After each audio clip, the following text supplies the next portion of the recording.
ফেব্রুয়ারির মাঝামাঝি সময়ে কুড়িগ্রামের ভুরুঙ্গামারী সীমান্তে একটি সিসিটিভি ফুটেজে কুকুর সদৃশ একটি যান্ত্রিক বস্তু অর্থাৎ রোবোটিক ডগ দেখা গেছে, যা নিয়ে স্থানীয়দের মধ্যে আতঙ্ক ও চাঞ্চল্য সৃষ্টি হয়েছে।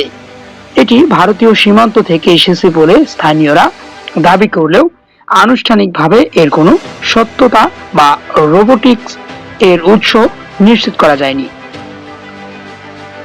কুড়িগ্রামের ভুরুঙ্গামারী উপজেলার বলদিয়া ইউনিয়নের মিলনী বাজার এলাকায় এই ঘটনাটি ঘটেছে।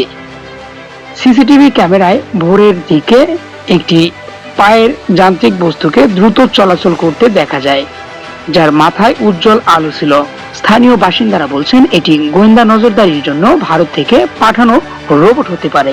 ঘটনার পর এলাকায় আতঙ্ক বিরাজ করছে এবং নিরাপত্তা ব্যবস্থা পর্যবেক্ষণ করা হচ্ছে, যদিও আইন প্রয়োগকারী সংস্থা থেকে এখনো নিশ্চিত কোনো বক্তব্য আসেনি।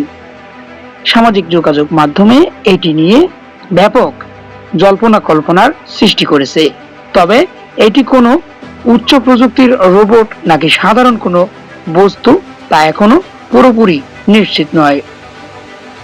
Mohammad Anwar Hossain, Bhurungamari news desk report.